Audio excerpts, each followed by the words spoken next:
marathon. Let's talk. Hey, baby. Till we all pay. Go ahead. We're going to record now. Okie dokie, we are live. This is how I did it. Bam. What's doing, guys? We're back for another episode of Fresh Viny Live. Thank you for watching. Thank you for watching replay. Yada, yada, yada. Tonight is it's kind of special for me because this is my last live broadcast here in my original Fresh Vinyl HQ. To be sitting here, and we got a full house, first of all. I'll introduce everybody in a second, but to be sitting here almost 3 years after we started doing this shindig, Fresh Vinyl Live, you know, and getting more faces on, more people wanting to join. It started off back in September 2013 with me, Sam, and Kyle. You know, that was the very first, you know, rough, inaugural, I can't even pronounce, you know what I mean, the first Fresh Vinyl Live. So 3 years we're coming up on. So it's kind of a big deal to me because, you know, I'm moving, and this is the last one from this very room where we've been doing this. So to everybody that's sitting here, everybody that's been watching, you know, we'll do a toast at the end again. But thank you for putting up with my silly ass and everything else that we do here and having fun, because that's what it's about. It's about having fun. And the one thing that drove me to start doing this was after my first G-Fest in 2013, G-Fest 20 was like, man, this sucks. Like, I don't want to just see these guys like once a year. It's like, how could we get everybody together, you know, periodically? And that's how Fresh Vinyl Live was born, by doing this right here. Bam. So that's what it's about. So enough of me getting all sentimental and all other bullshit. Tonight's broadcast is brought to you by Southern Comfort. That's what I'll be drinking. And I'm going to it's one of those shows tonight, so we're allowed to drink. It's big boys tonight. Yeah, baby. So joining us from Philadelphia, just outside Philly, we got Brian. Out there in Seattle, we got David Dobko. John Bumpus, who just got up and walked away. Oh, nope, there he is. Hi, Jordan Twining's just joining in. Jordan, if you got your stuff going, just say hi. He's still working on his stuff.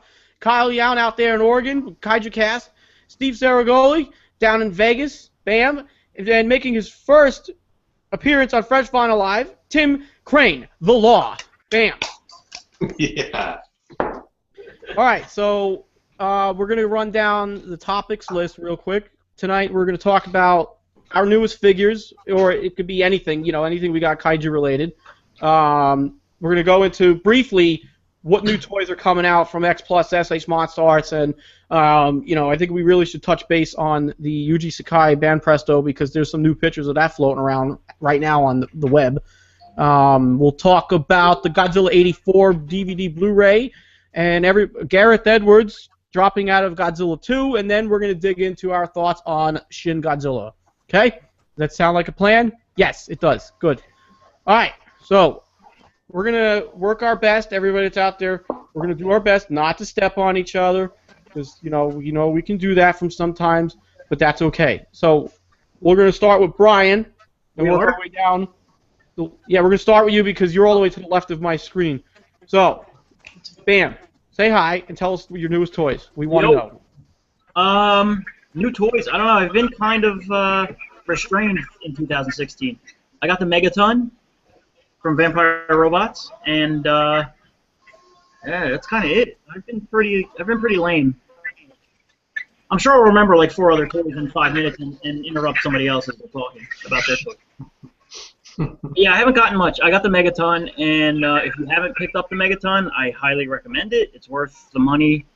It is like freaking, I don't know, 2.5 feet tall. It's enormous. So.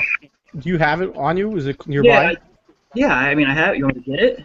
Yeah, people want to see it. I totally will. Know, Tom Corrado, he's been posting a couple pictures today of it in GCG. But show us your toys. Show us your Megaton, Brian.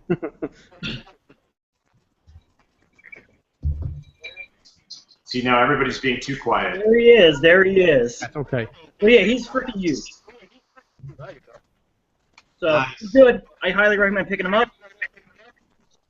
So, you know, he's a good deal. Very nice and shiny and big. He's beautiful. He's good. I like him. You got him right, David? I did get him. I absolutely did. Also from Vampire Robots. Yes. who I think has a few left. So yeah, that's it. I think that's literally my only purchase so far in 2016. It's not bad, you know. I mean, it's good to be a little chillaxed because that's kind of what I'm doing. All right, David, what'd you get?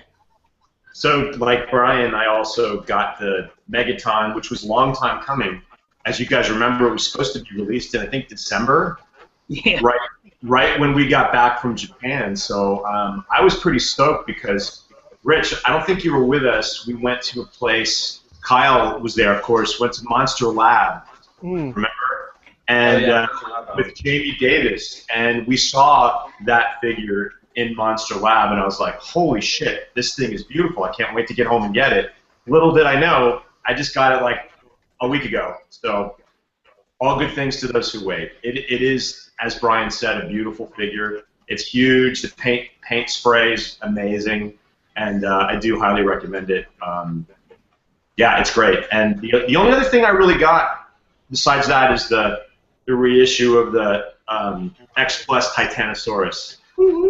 I don't know why I held out on this figure for so long. It's pretty badass, and it's super accurate. Doesn't need any paint touch-ups.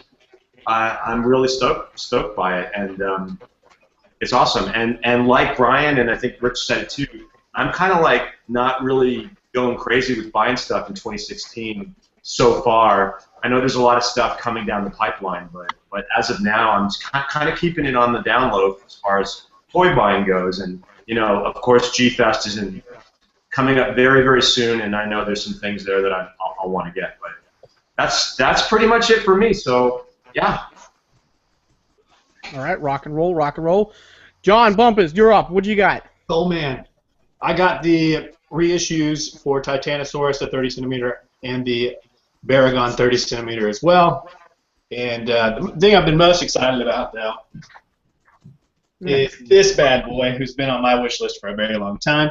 It's a 25 centimeter 1956. Dude, congratulations. Thank you, sir. This has been a long time coming. A lot of hunting. I wanted the Rick, but we'll get there someday. I'm kind of slowing down, like everybody else has been saying this year. I was doing really great for like a solid half a year, and then I've just been not doing great anymore, and I'm just buying stuff again. But that's fine. I feel like we all go through waves.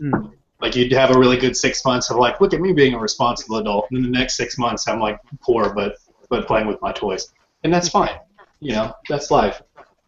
I did recently get something that's a vinyl figure, but it's not a X Plus or anything like that. Mr. Steve works on this Marmot Joe Megalon kit for a long time, and it is quite possibly my favorite thing in my entire collection now. You probably can't see the detail, but it's absolutely gorgeous, and he knocked it out of the park, and definitely worth mentioning. Awesome. You flatter me, sir. Man, he's fantastic. I actually got a couple of other things, but they're rebuys from things that I used to have and sold. I do that a lot, so I think that's it for me. Roger. Jordan Twining, what you got? Hey, well, first of all, What's up, yo? What's your newest toys? I got a Papo Angulus. Man, you got a bad look. I'm not hearing you too well, Jordan. We're losing him. We're losing you, Jordan. All right, Jordan, we'll come back to you. Hang in there. Kyle, you're up. So like I think the rest of the internet, I also picked up the X Plus reissue of the 30 centimeter Titanosaurus, who is gorgeous. Actually, that was like, and a lot of people do know this, I don't really collect the 30 centimeter figures. Those are really, they take up too much space and they're too expensive, especially the Japanese versions. So I just kind of said I'm going to only pick a couple that I'll have in my collection, and everything else will be 25 centimeters. But man, that Titanosaurus, I had to get him. He's beautiful.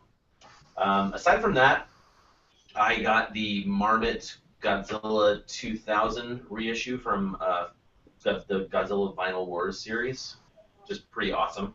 Nice. And then I got this really rad CD called the Garamones. And I've been jamming to that for the past like 2 days.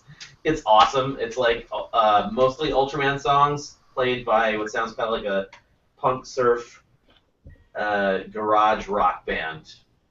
That's all like, and the performers. The premise is that the performers are Kanagon, Garamon, and Cameron Sajian, which is pretty awesome. It also comes with a DVD, and I can't watch it because I don't have my Region 2 DVD player hooked up right now. So eventually, I'll get to it. Does that music, is that like Man or Astro Man? No, not as awesome as Man or Astro Man. I love that band, but this is, I mean, it's just like I said, it's Ultraman songs. So imagine like the Ultraman song, but played kind of like like maybe like fast Man or Astro Man without all the space influence. Okay. But yeah, it's good stuff. You can find them online anyway. That's it. I'm done. All right, Jordan, you want to take another shot? Yeah. Well, just show us your figure, because now we can't hear you. Not working. All right, Steve, you're up. Go ahead. I'm up. I, as per usual, have been spending way too much money. I'll start small here. This is the Dymos 30-centimeter resin Kong. This is limited to 30 castings. David, I don't want to hear anything out of you about why he's not painted yet. Next, this is a real holy grail of mine. This is the X Plus 1933 King Kong to track him down. Also interesting is probably like the most, it's more of an action figure, articulated figure that X Plus has ever done. Let's see, I had a box day today and got the 30-centimeter resin chef Ibira. You can all see that in resin. It looks Arrived about an hour ago. And last but not least, this is the 50-centimeter Asai Kaiju Disease 1962 Godzilla. I'm struggling because it weighs 22 pounds of solid resin. Wow. And to give you an idea, this is 17 inches tall, which is almost exactly 2 upcoming X Plus gigantic. Nice. Nice. And I have a box day tomorrow with more image model kits coming, but not in time. Nice. Kick ass. All right, Tim. No, it's been over 2.5 years since my last box day. It's been a while. Oh, man. That's All been right, you've been busting your ass. You did finish your There first will be semester more. of law school. first year. First year of law school, my mistake. So, go you. Yeah. The law. Unbox that law degree. Yeah. God, who invited this guy? Oh, God, he doesn't collect. Get out. All right, Jordan dropped out. All right. Bye, Jordan. Okay, the only thing I got, now I'm kind of in line with John as far as how 2016 went, with the exception of January, because I did kind of go crazy with Ultraman stuff. But I put the brakes on that big time because we bought a house. So since, I don't know, what is it, May? Over the last 4 months, the only thing I got was the reissue X Plus Daimajin. The second time he's been reissued, it comes with these awesome chains. He's got a nail in his head. David actually took his out. I might take you up on that one day down the road. And he's got a nice sword too. So anyways, other than that, that's all I got recently. I've been picking up the newest stuff that's coming out from Xbox. So. It's quantity, not quality. Yeah, exactly. Actually, somebody's got a bad echo. It's Jordan. Jordan, buddy. Oh, God. You can hear me now? Yeah, great. One of the frickin' other. I will Kill say, me. you know, because I did slow down the buying in the last 4 months, I sold a bunch of stuff that I'm like, you know what, I don't need as much crap as I had. I got rid of all my 6-inch Bandai reissues. Actually, Sean with Showcase Daikaiju, he bought those off of me. So I got rid of those. I got rid of some unneeded marmots, some Giga Brains. I'm keeping my Blood Spray Gigan and my King Ghidorah. Keeping that. So it's just came to a point where I don't need so much stuff. I want to have a much more focused collection. Especially once we move into the house, I want my collection to look classy. I don't want it to look like a plain and simple a clusterfuck with a bunch of shit all over the place. So once we do move, hey, it's okay. It's okay to have a bunch of stuff. I've had so much stuff that I haven't had displayed. There's just no point if I'm not going to display it. So once we move, I'll be selling some other stuff that, maybe some Bandai Mothra trilogy crap. So, but yeah, focus collection. That's the idea. Okay. Now we're going to move on to the next topic.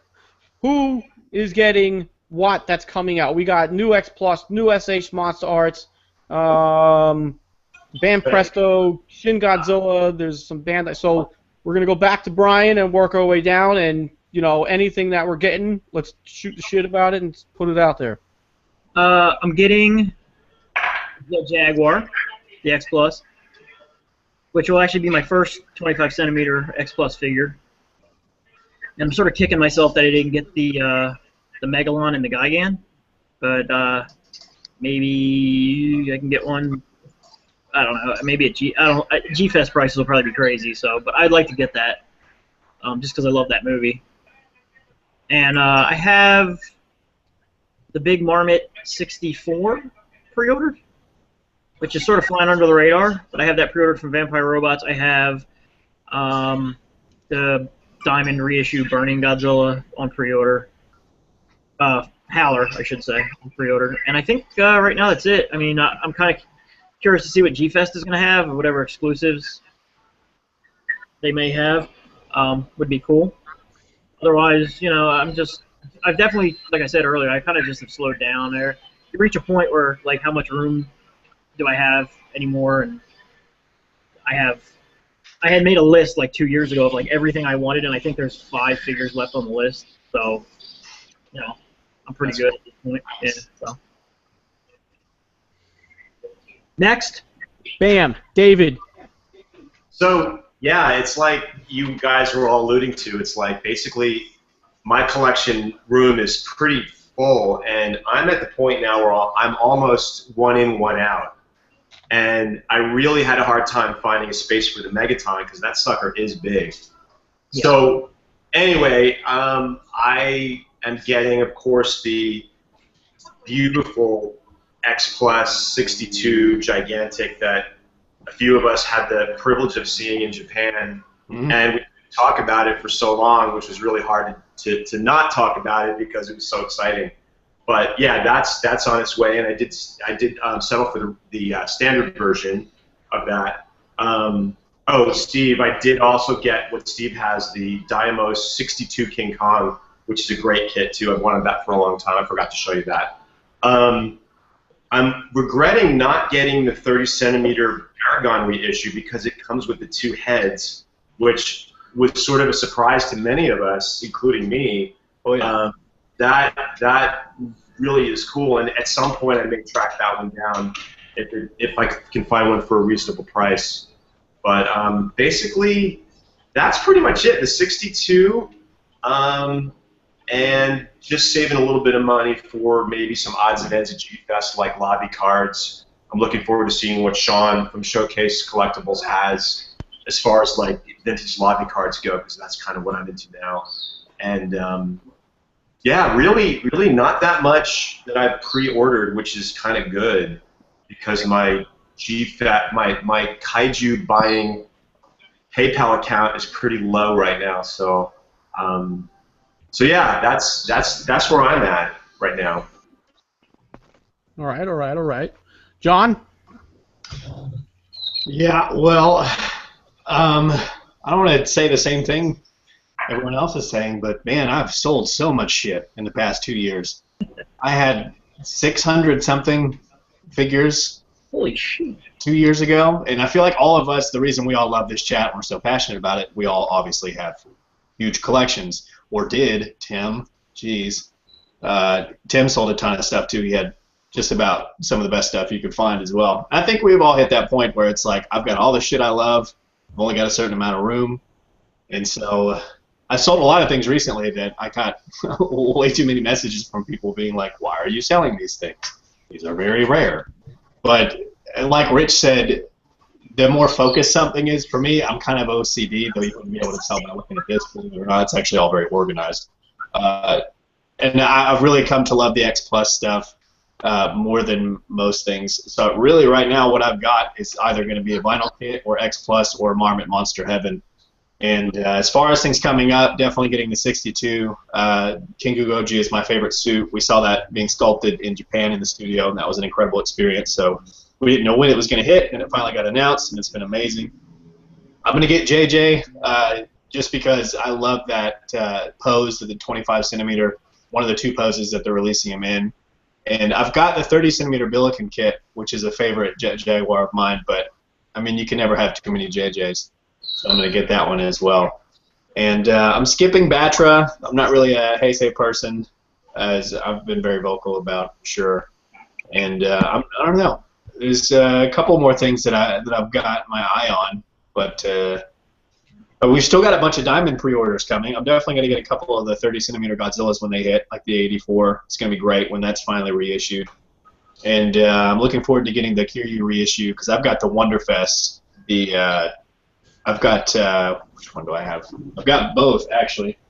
They're behind me, but I don't have just the regular traditional X Plus 2003 Kiryu. So I'm looking forward to that being reissued. That's it for me. Roger, Roger. Jordan, testing. Go ahead. Take it away. Please tell me you can hear me now. Yay! Yay! Freaking God. All right, so take it back to what you recently picked up and anything you're getting in the future. Nothing Godzilla related since the Manda Mothra X Plus set. I got a Papo Ankylosaurus. That's been really the extent of collecting for me in the last. God, how long has it been since Manda Mothra came out? November. It was just before. Yeah, it was November because I reviewed that before we went to Japan. So yeah, it's been that long, but saving my pennies for G-Fest and shooting for a few things. All right. Bandai related mostly. Okay. And from one of our viewers out there, Mr. 007 himself, James Bond, said that, and I quote, "Tell them all, we all downsized at one point or another. Nothing wrong with that. The collection got better for it." So, we've all been in the position before where, it's time to sell stuff so we could, focus our collections. That's the idea. There's no need for having stuff in tubs if you're not going to display it, I guess, unless, you have a future plan down the road. But again, it's whatever your prerogative is, so. Okay. Exactly. Kyle. Bam. Bam. So I do have Jet Jaguar pre-ordered. I also pre-ordered Batra Larva, of course, because holy crap, that thing looks beautiful. The X Plus one is what I'm talking about. And I haven't pre-ordered much stuff other than that. I think most of the X Plus releases, even though like that leather back looks amazing, and I'm really excited to see it in person someday, I'm not pre-ordering a bunch of stuff. I'm actually picking up things. So I'm not slowing down like these other guys are. I'm still buying stuff.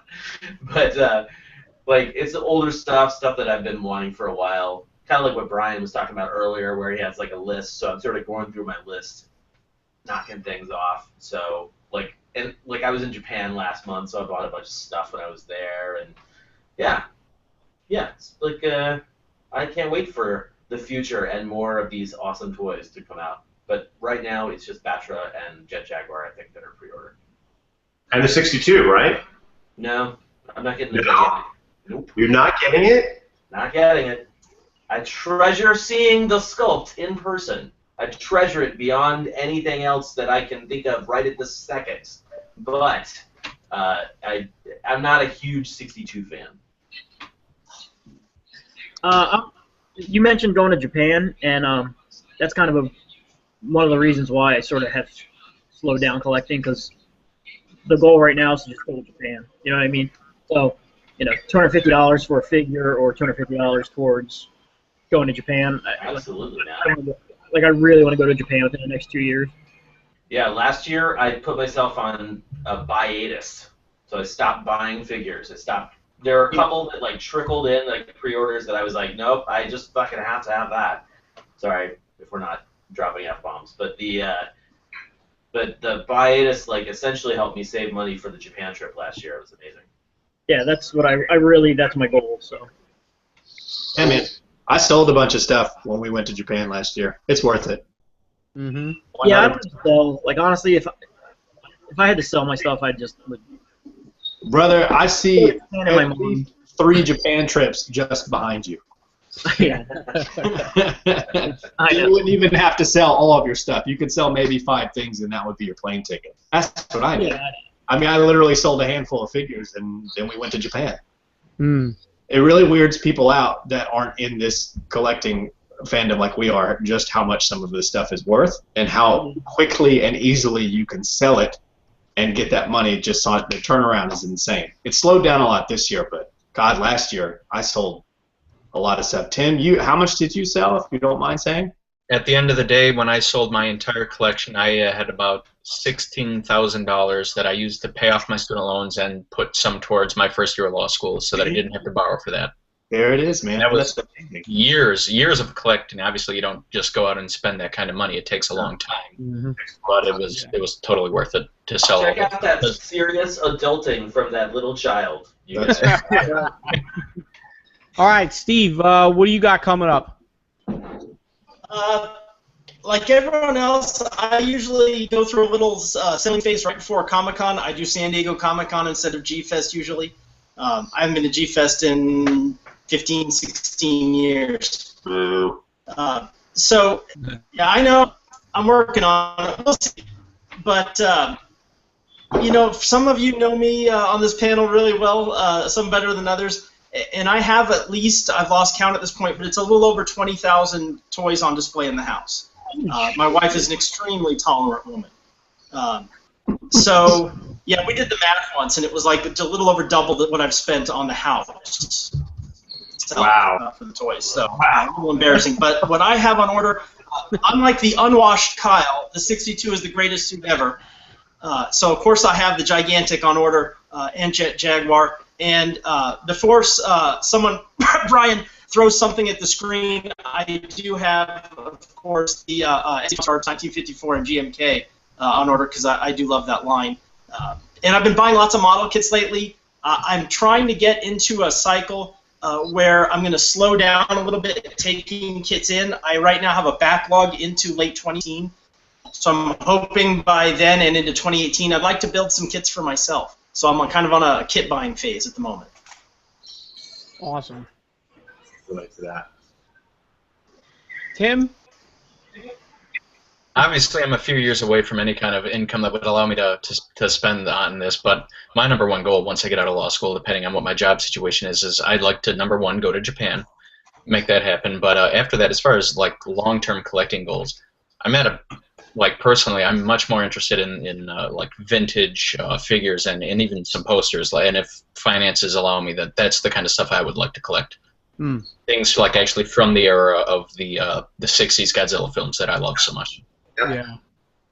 And the vintage pieces, I love the Popey ones. I want to get more Popeys. So, but yeah, the vintage pieces are totally, it's an acquired taste, and you have to see them to really appreciate it. And I have the privilege that I have a number of friends that I get to visit who have substantial, vintage toy collections. So I've seen this stuff for years, and I've always appreciated it. And so someday I'd like to build my own little collection of that kind of stuff. Awesome. And you will, in time. Okay, so what am I getting? I'm staying up to date with X Plus releases. I'm getting Jet Jaguar, Batra, G62. What else is coming out? And then the 30-centimeter Mechagodzilla 75 when that comes out. When the Jet Jaguar was just announced just last week, I woke up in the morning, and woke up to that news, and I'm like, awesome, because I have the Wonderfest 25 centimeter Jet Jaguar, and even though it's a Wonderfest, I felt like my 25 centimeter line wasn't complete without a standard Jet Jaguar. So to see that this Rick issue is coming out with light up eyes, I'm like totally down for that, because that will fill that gap that I've been, that I feel like I was missing. The good thing about that figure, it comes with one closed fist and one open hand. That's a combination of what the Rick was when the original 25 centimeter came out. But we'll go into that later down the road at Fresh Final Live at G-Fest, bam. But so that's the stuff I'm getting for X Plus. Then I am getting the SH Monster Arts Godzilla 54 and the GMK. I'm staying up to date with those figures too. So those are really the only two toy lines that I'm staying current with. That's really and I'll probably finish off my Ultraman collection at some point in the next year or so. There's only a few more. David, I tell you right now, like, I really wanted to splurge on those figures that you guys pointed out, but I'm like, it wasn't. There'll be another time, and I'm okay. I did good after we got back from Japan, going crazy with these two shelves here. You did real good. Stupid, but like I said, the good thing was I sold stuff, to get this stuff, so not that bad. Rich, but anyway, Rich, I want you to promise me that when you are like, nah, I think I'm going to sell this Ultraman stuff, that you give me first crack at Jamila. There you go. You heard it first. He's going to be one of the harder ones for me to sell, because I do love that figure, and I love that episode. So goofy looking. We love him so much here at the house. That's awesome. Yeah. So I'll remember that. Can I just say one more thing about collecting in general? Shoot. So basically, I've been in the collecting field for about 25 years now, which is kind of crazy. And what I'm finding the most special are items, toys, and models that I buy that have a memory attached to it, like things from Japan, things from G-Fest. Those are the kind of things that I'm really, really, really putting front and center in my collection, that is associated with a memory of, like, you guys or the Japan trip or my 50th. So that's kind of where I'm at now. The other stuff doesn't really mean as much to me, so that's why I am saving money for G-Fest, and I'm really hoping that there's some kick-ass exclusives that are offered this year, and I hope that I get it instead of Brian this year, and Rich. So that's just another story. But yeah, that's the kind of thing that I'm really feeling right now, are things that are associated with memories. And as corny as that sounds, that's where I'm at, really.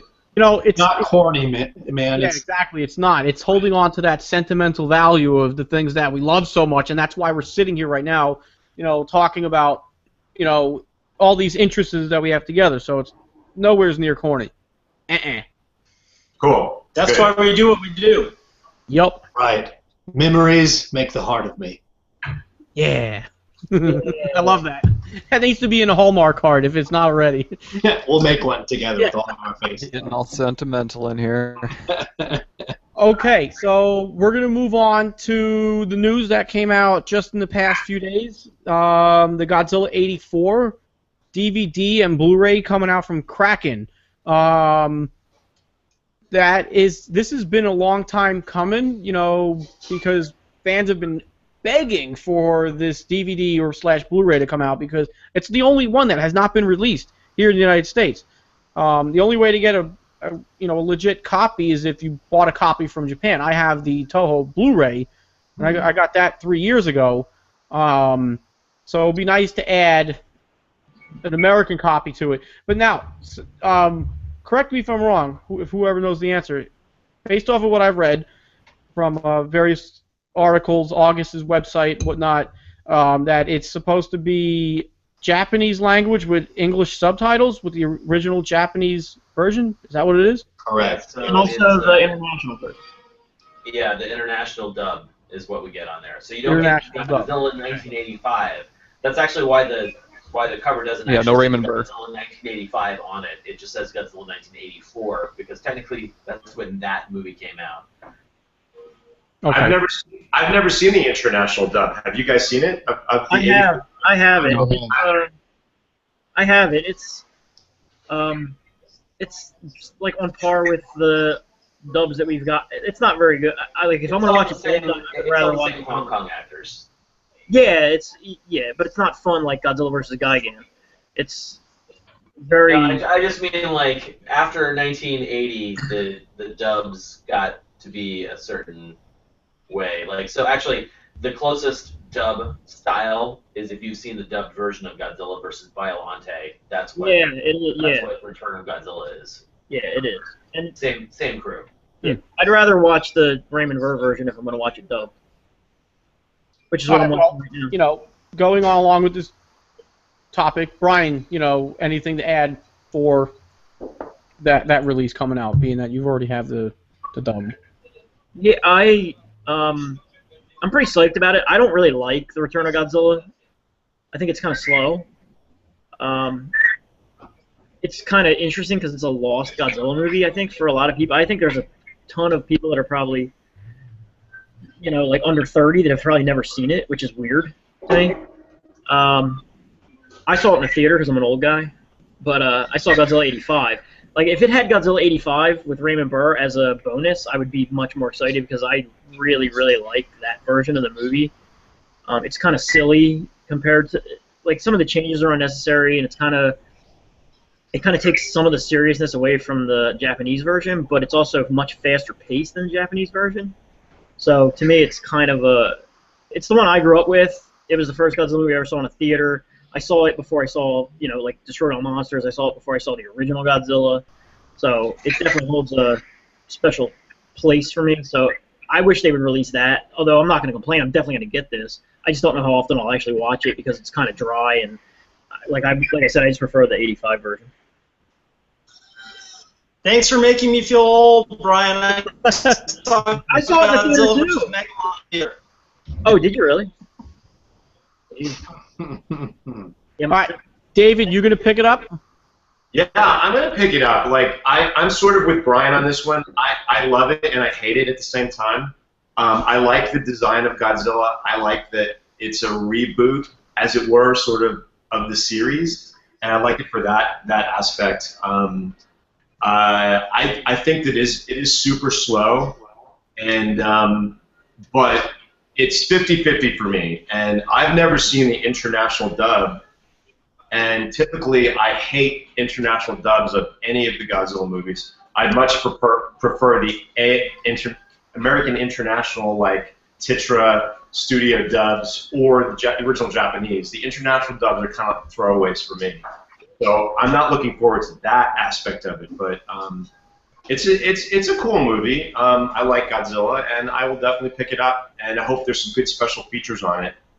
Not sure if there will be, but yeah, it's a cool Godzilla. I like his roar.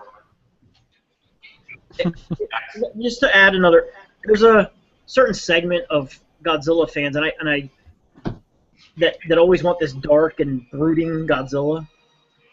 And they've probably never seen Godzilla 84 or Return of Godzilla, so I wonder what because it's pretty dark and pretty dark, yeah. Yeah, you know what I mean. Like it's he's the only monster. It takes most of the monster stuff takes place at night. So I'm kind of curious to see what that generation of fans who never saw it will think of it. I think they'll probably like it because it's not bad.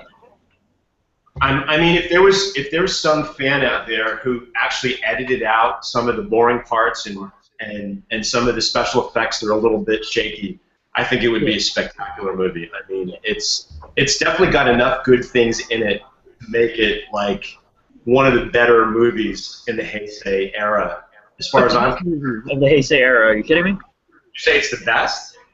Yeah, by far. I prefer the '89 over that one. But that's another story. But it's definitely up there with one of the better films of the Heisei era. And again, it was Toho's attempt to reboot the character, and I think it did a pretty good job of that. And like Brian, it was the very first. I'm older than Brian, and it was the first Godzilla movie I ever saw in the theater. And yep. The score is another thing I think that. It's by far the best part of the movie is the score. It's really, really good. Brian, were you the one that said that it's the? Yeah, I think you said it. The best non-Ifugube score. Yeah, it is. I think. I like it. It's very. It's awesome. I'll go into that in my turn. John, you're up.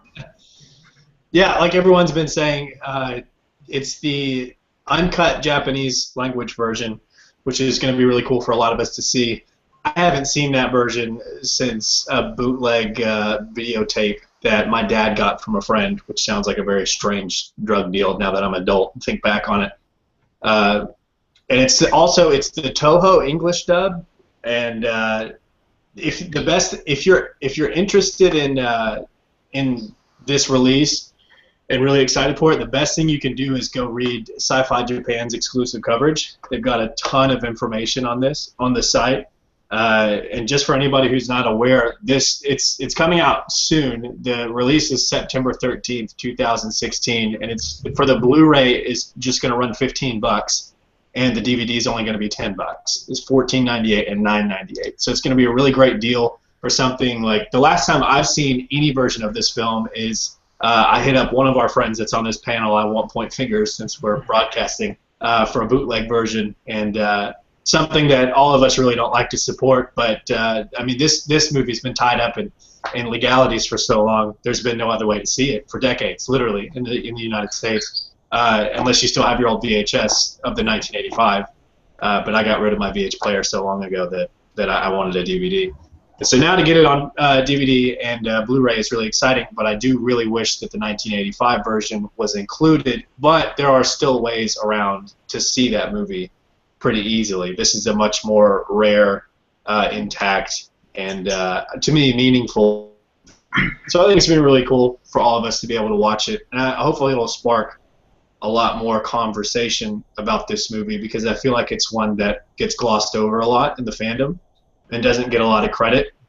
It's not one of my favorites at all, but the last time I watched it, I did remember thinking this is a pretty great effort from Toho for the time.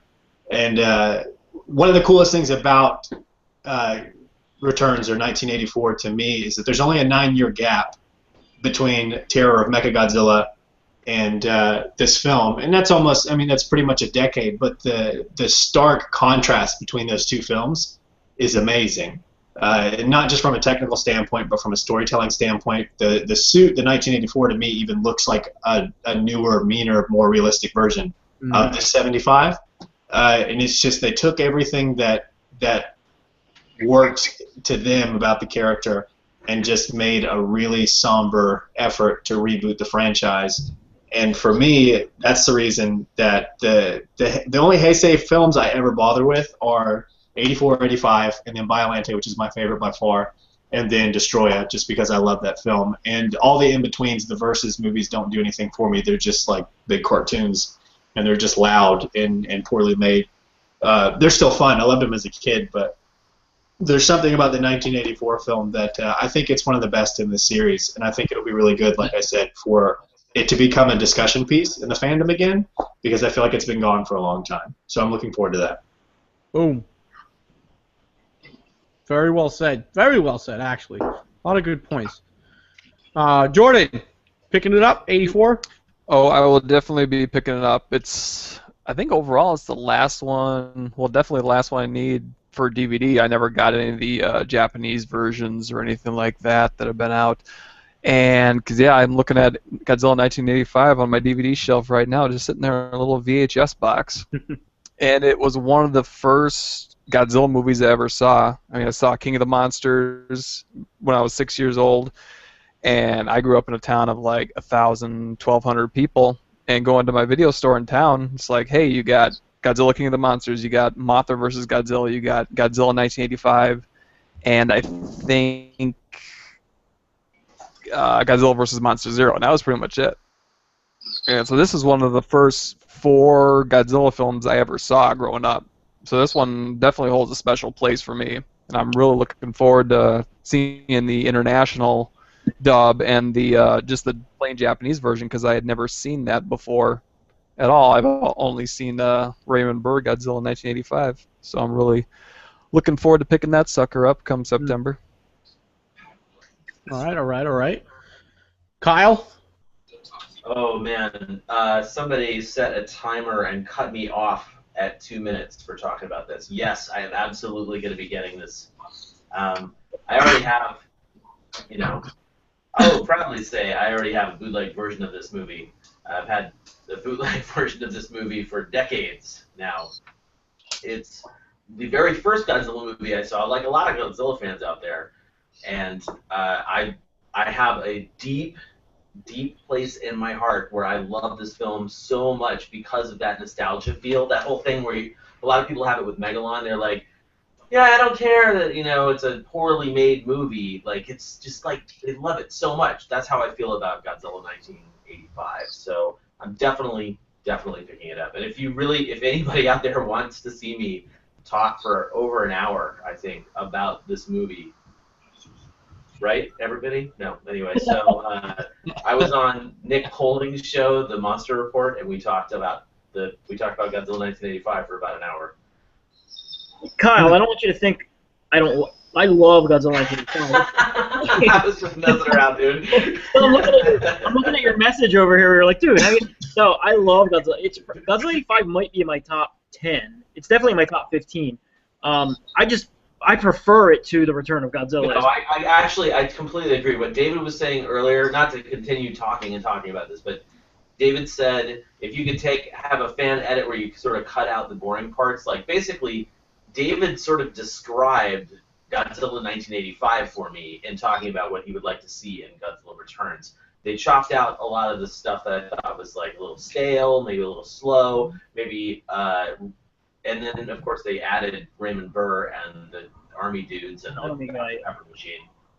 But aside from that, I mean, I really loved Godzilla 1985. I am very disappointed that we're not getting it in this release. It just means that it sucks because it sucks. That aspect of it sucks because we should, after waiting this long, we should be getting like the ultimate Godzilla 1985, Godzilla Returns release. True. And they cut out one of the best shots in the movie in the American. I don't understand why the shot where he's reflected off of the skyscraper, which is an awesome shot in the Japanese version, and that for some reason that's cut out of the American version. So that's cool. True. But in the American version, when the Super X first appears, he immediately attacks it, whereas in the Japanese version he's sort of passive. So they improved it in that regard. They also improved the end credits song is a million times better in the American version. Yeah. I would argue that the monologue at the end, Raymond Burr's monologue is at the the best end thing ever written for a Godzilla movie. Yeah, Raymond Burr's monologue is awesome. I'm talking about the actual end credit music where it's a J-pop song in the Japanese version, and it's an actual orchestration of the music from the movie in '85. So they both have their pluses and minuses. For my money, I'd rather watch 85 any day of the week. Okay, our friendship's still on, man. All right, cool. Yeah. I think the first thing I'm going to have to do is watch Terror of Mechagodzilla and then Godzilla 1984 back to back, because the difference between those two films is amazing. I already talked about it, but just to touch on what Brian's saying, like there's a lot more artistry in 1984 in a much different way. There's a lot of cinematography that's really beautiful in that film. It's very beautifully shot, and it's just such a different experience than like the last 2 decades of films that came before it. So yeah, I'm really excited. So John, you were comparing the suit of the 75 to the 84 as an improved, upgraded, modernized version of the 75. I actually see it as an upgraded 54 more than the 75. That's what I see from that suit. I think it's got both in there. It's got a lot of the 64 in it too, with the eyebrows and the shaping of the face and everything. I've just never heard anybody, say that they saw the 74 or 75 in that suit, because I absolutely don't. But now I'm going to go back and see if I do, because it would make sense that is sort of in there because it was the last suit that they used. Yeah, there's a lot of similarities in the structuring of the face for the 1984 suit to all of the Showa suits, because after that, the 89 on was a completely new look. And Right. then, of course, they tweaked it for each film. But the 1984, for me, is the only suit in the Heisei era that reflects the character of the Showa Godzilla, which I think Oh is yeah, absolutely. David, And then I totally agree with Whoa. Uh-oh. What happened?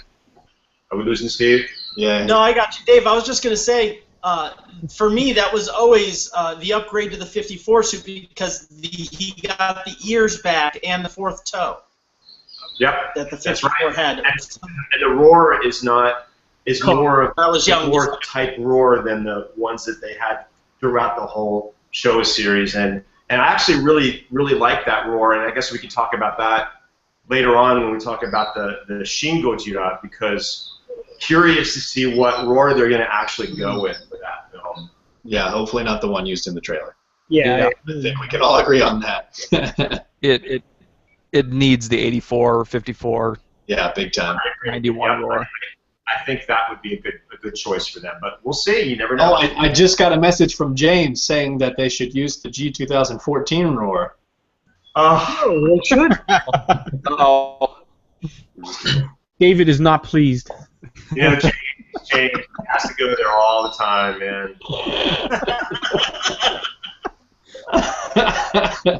Just when everything was going nice and smooth, no, okay, all right. you know, it's All right. interesting too. John's talking about like the difference between 75 and 84. I mean, now we're in the middle of the longest gap between the Japanese films that there's ever been since Godzilla's creation. We're going 2004 to 2016. I mean, what's it going to look like now? I mean, you got to improve over Final Wars, definitely. But So it'll be interesting. All right, let's wrap up the 84 discussion. Steve, you're picking it up, the DVD, Blu-ray? I'll tell you, I am. This movie has a special place in my heart, and I say I've never seen the Japanese version. I saw 85 in the theater. Not only do I love the Cybot, which I just thought was the coolest thing ever, 16 years old when it came out, but my father never really got what I did. He was into hunting and fishing, outdoorsy, and I liked to paint models as a little kid.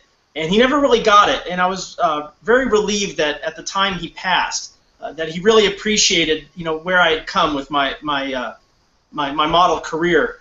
And he was not a Godzilla fan, but when that movie came out and said, "Get dressed, we're going," and he took me to see it the day it came out. So that movie has a very special place for me. Tim?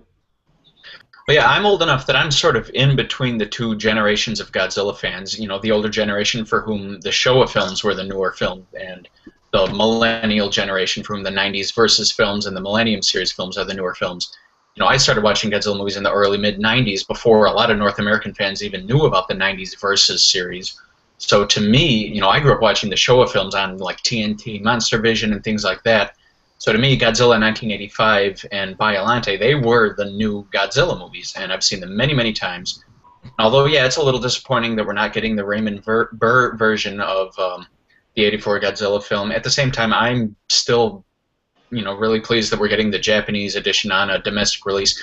And if my memory is serving me well here, I think this leaves us with only one Japanese version of a Godzilla film that we don't have on an official domestic release, which I believe is King Kong versus Godzilla, and who knows when or if that'll ever happen. But, then again, a few years ago, we were surprised that we were finally getting Biollante on Blu-ray. So, if any of these releases have taught us anything, is never say never. I mean, anything can happen, But yeah, very, very happy that that Godzilla 84 is getting an official domestic release in the United States.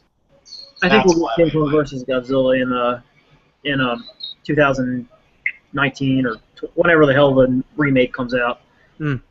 Somebody will release the Japanese one. Yeah, I agree, Brian. I'm sure that's going to come out in conjunction with that new train wreck of a movie that I don't think they're going to be able to pull off. Oh, have you seen it, David? In any way, shape, or form, but I do agree that they're going to release the Japanese version of King Kong vs. Godzilla with that release. If you've never seen, and I know we all have, but if anyone watching has never seen the Japanese version of King Kong vs. Godzilla, make it a point to watch it. It is So much better. freaking awesome. It's funny. The It's funny soundtrack. the way it's meant to be funny, not funny like stupid funny. The original soundtrack is so much better. It's just a way better movie. And not to get sidetracked on that, but watch it if you have an opportunity. It's really freaking good. You Real don't quick, I'll wrap it get the up. creature from the Black Lagoon second. Sorry, go ahead, Jordan. I was just saying The you don't get the Universal creature stop. from the Black Lagoon soundtrack every 2 seconds on the Japanese version. Yeah, exactly. I'm probably gonna pick it up, the DVD, Blu-ray, just because, even if just to support it. But I've had the Toho Blu-ray since 2013. The only pluses about that is it comes with a bunch of bonus features. But I do prefer the Japanese version over the American version, only because after seeing the Japanese version, it felt like the story was totally presented differently. The soundtrack's amazing, so I'll pick it up. It'll be interesting to see, how well. I think Brian, you said it earlier. A bunch of people that a younger generation that may not have seen the movie yet.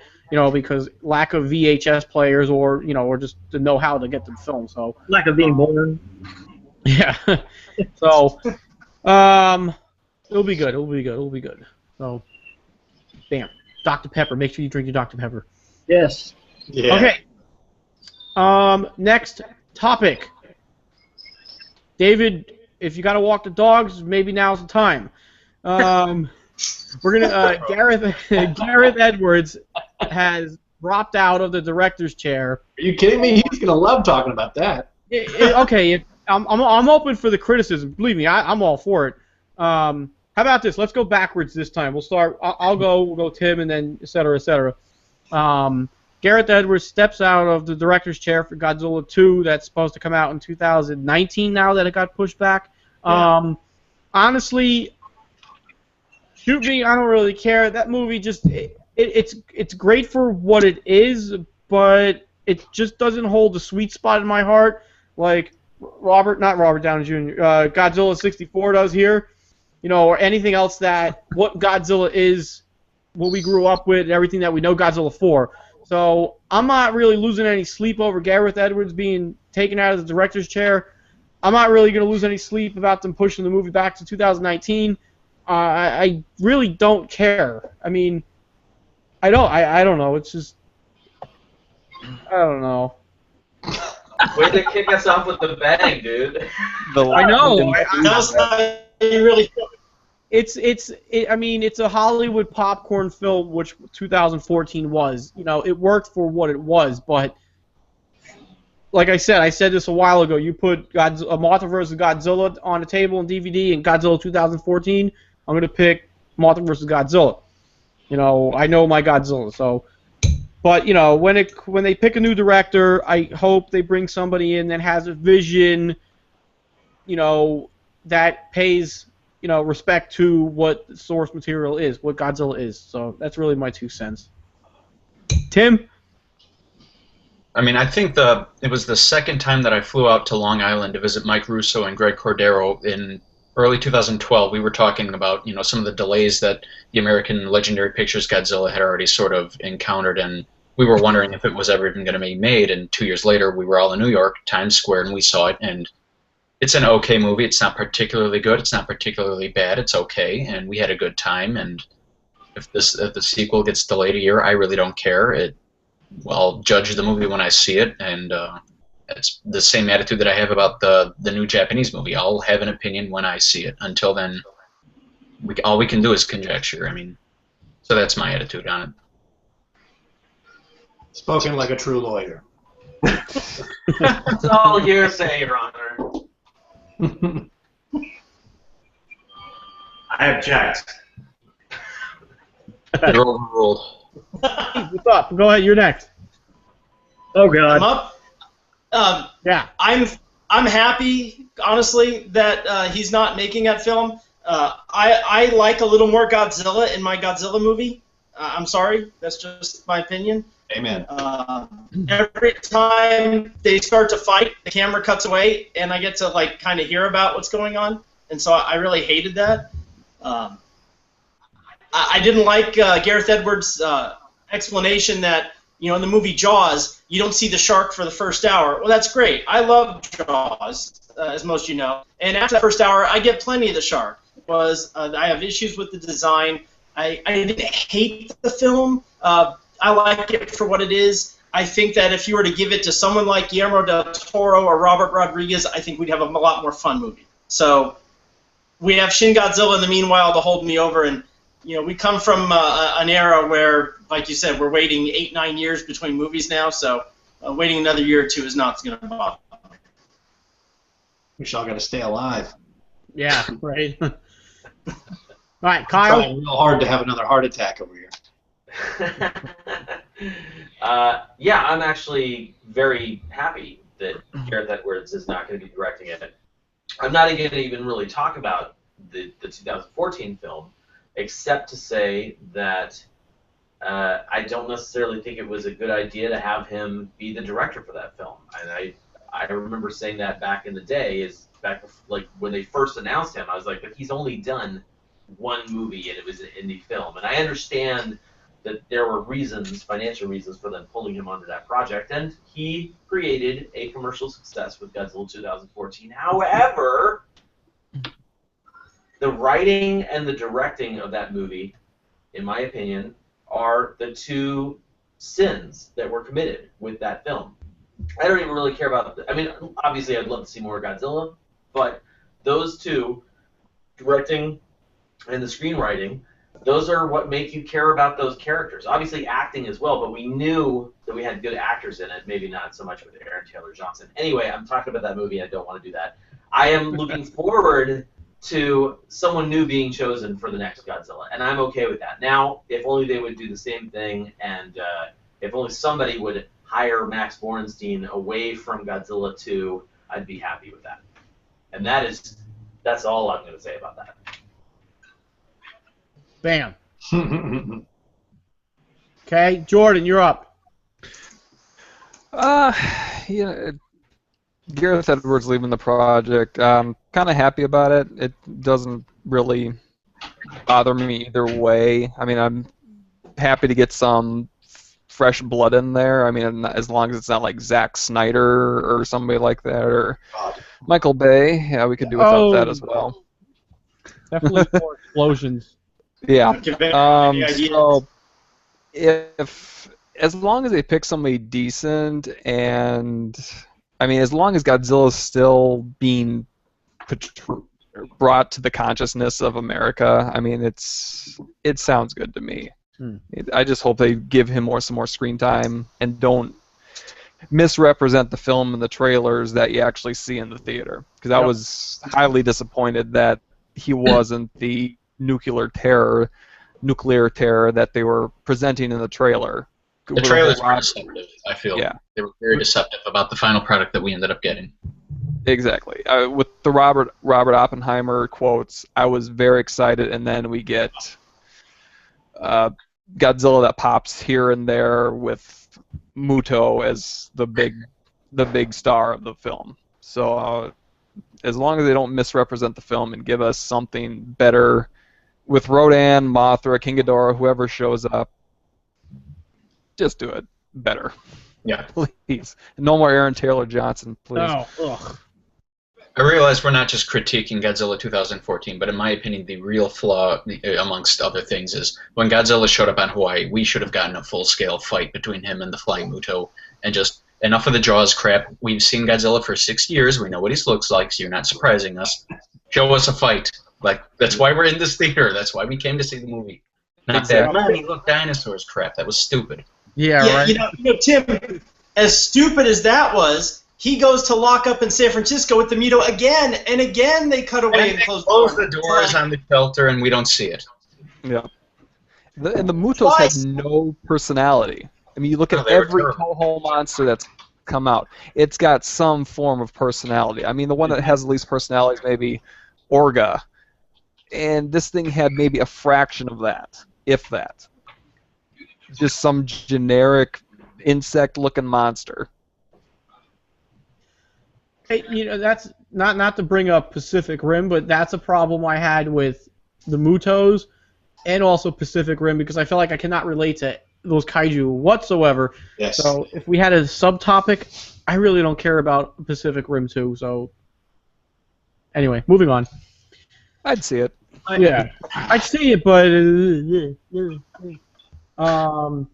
John, did we already touch on your opinions for Gareth Edwards stepping out? No, sir. You're up. Thank you, sir. So, I actually enjoyed the movie. I hated the bait and switch. Gareth Edwards, I'm 100% with Kyle, was nowhere near experienced enough to take on something that WB and Legendary wanted to be such a huge tentpole. That being said, that being his second film he had ever made on any sort of scale to ever exist with a budget, it's really not that bad, and it could have ended up so much worse. So I think it's interesting to take away a person who actually did a lot of good work with the film. I would say he did a lot of good and a lot of bad. So hopefully we get somebody who will replace that with all good.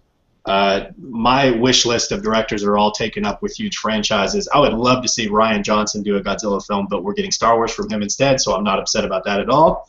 And I would also really love to see what the Russo brothers would do with Godzilla because they have such an amazing way of touching on reality and keeping humor and a colorfulness at the same time as something being based in reality. And I think that would be a really great way to kind of pull in all of the different aspects of Godzilla that we all love. I think For that would people be who don't know who the Russo brothers are, what movies have they done?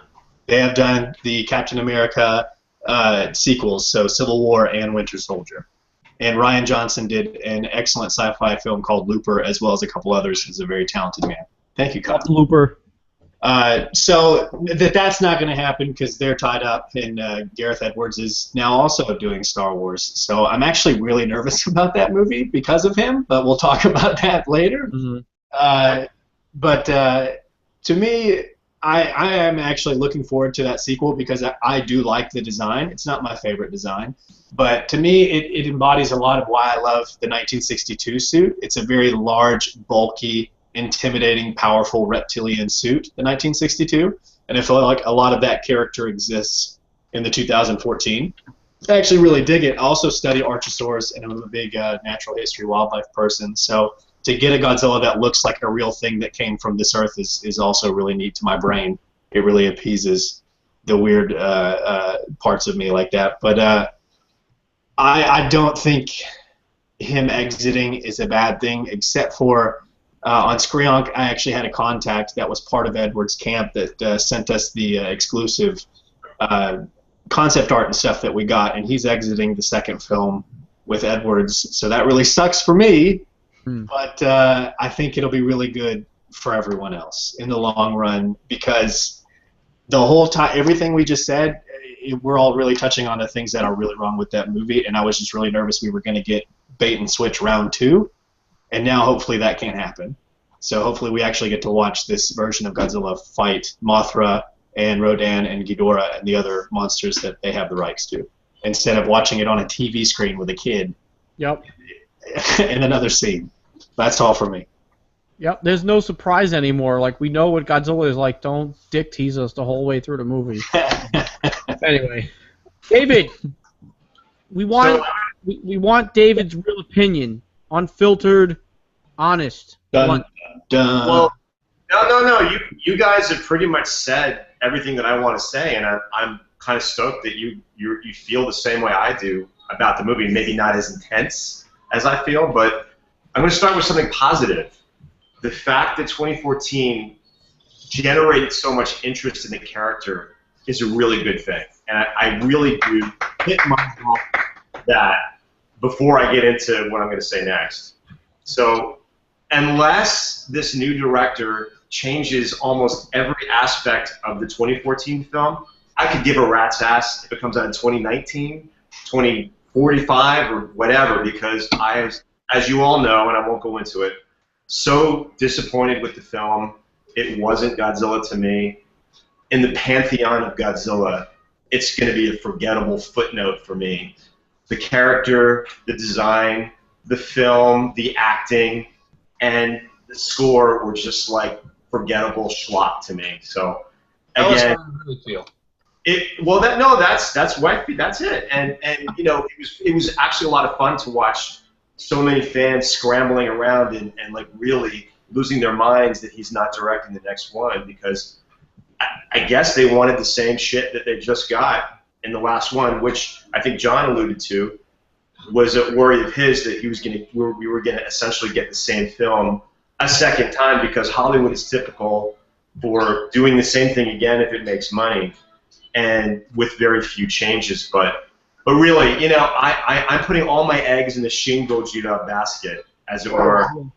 And by 2019, you know, I would have hopefully forgotten 2014, and again, maybe this next director will be a longtime fan like many of us, and have a real respect and know the character and know what the fans want, and not just make another Pacific Rim or Transformers kind of film. So, yeah, that's it.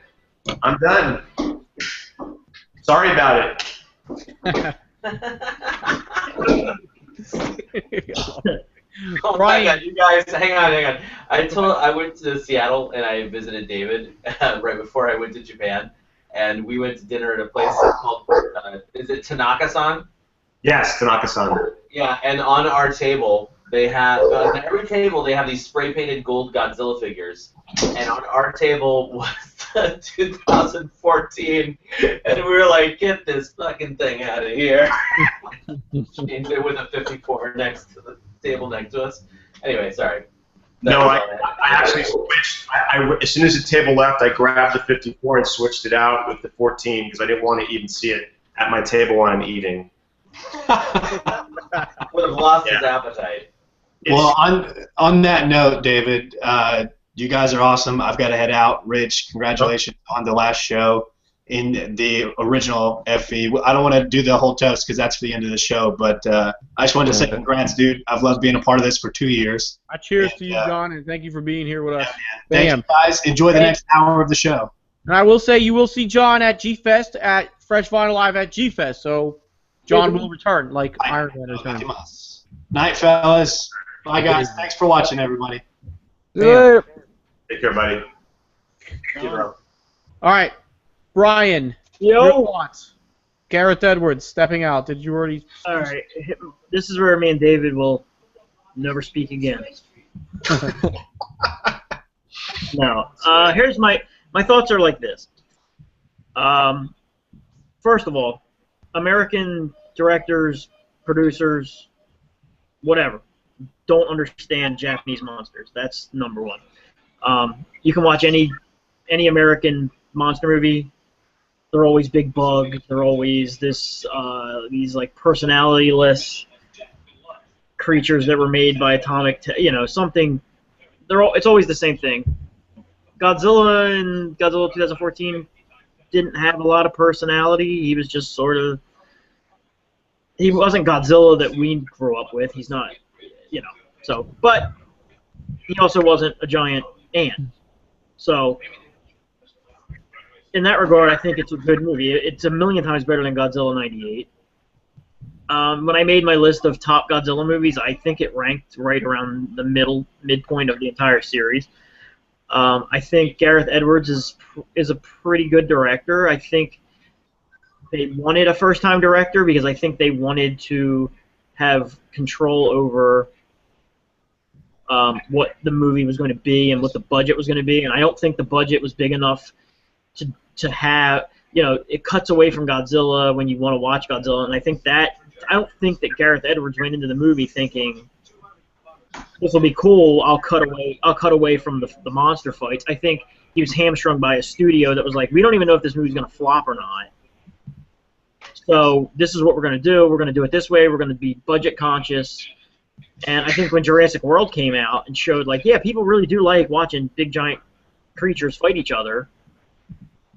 I think if Godzilla had come out after Jurassic World, it would have been a vastly different movie because I think they would have probably been like, yeah, sure, go to town with the fight scenes. I think he was hamstrung, but I think he's a good director. I like Monsters a lot, the movie Monsters.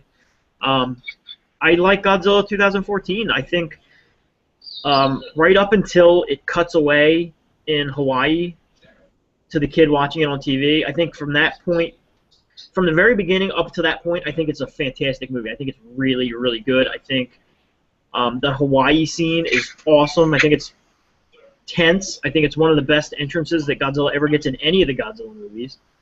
And then I think when it cuts away, it turns into kind of a totally different movie. It sort of just turns into the Aaron Taylor Johnson story where he's following Godzilla around. And then I think it redeems itself in the last 15 minutes, because I think the last 15 minutes are really good. I think that fight is really well done.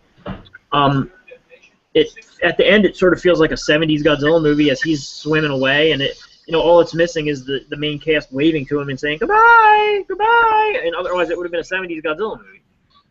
So I don't really have a problem with it. It's not what was advertised. I expected a serious nuclear allegory type of monster movie, and instead, Totally.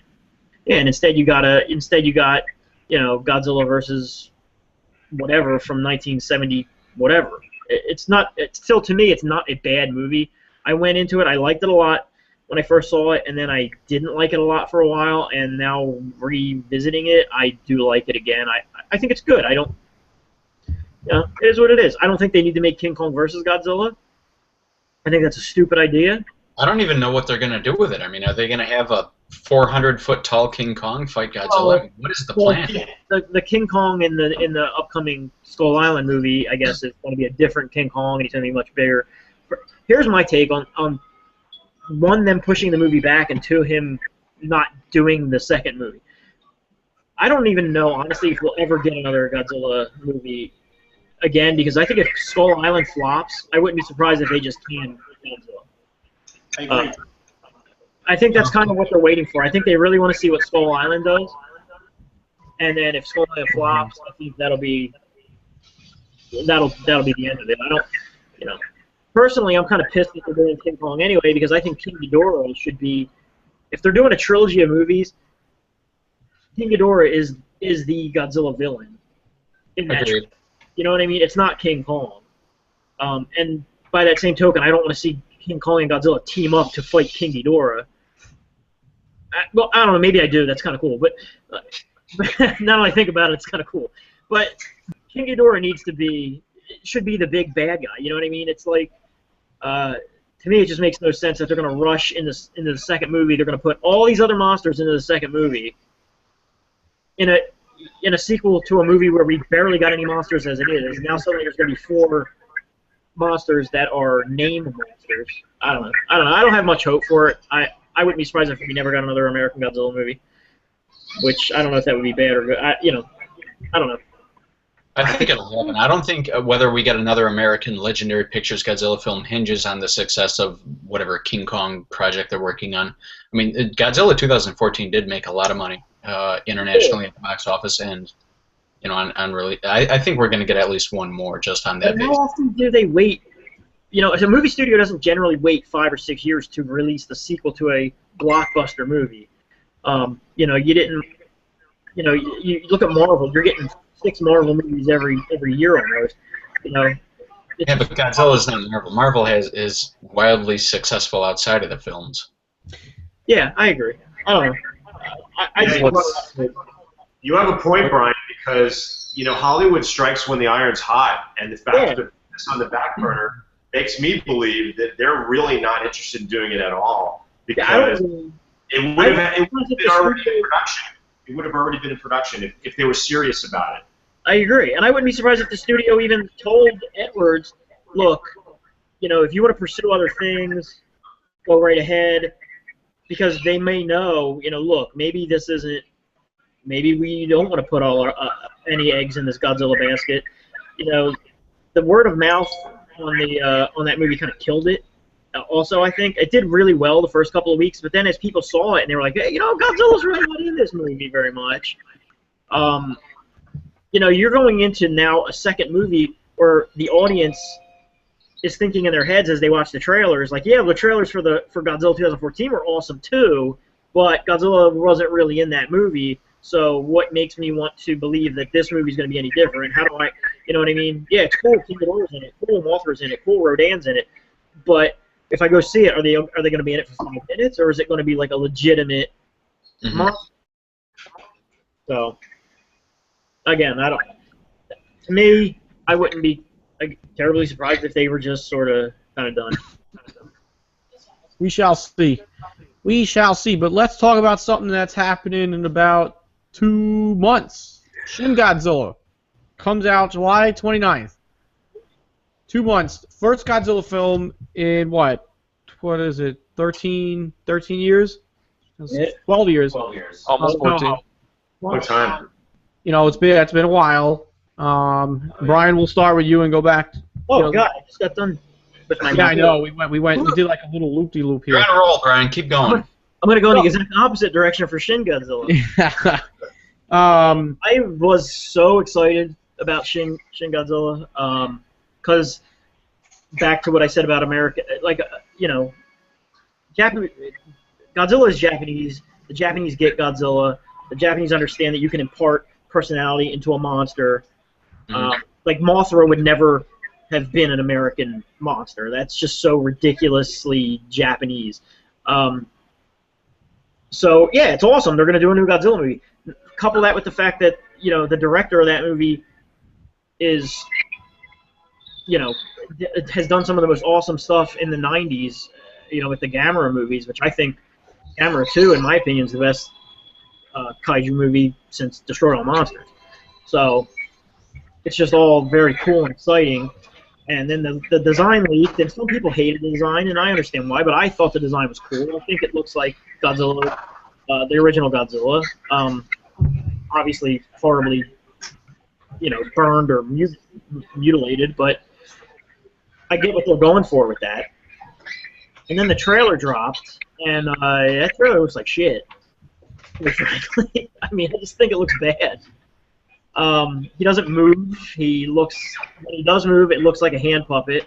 And then in every other shot, it just looks like a stiff CGI thing that just stands there and I guess doesn't blink or make a facial expression or snarl or react when he gets shot by tanks. I don't know. I have very low. I don't have high hopes for it. I hope it's good. I want it to be good. I just think it's gonna suck. I just don't think. I don't know. I just don't think it's gonna be very good. Unfortunately, I think the idea for it could be cool. I think he looks cool. I think they have a good director. But at the end of the day, if that trailer is indicative of what we're gonna get as a finished product, to me it looks pretty bad. So we'll see.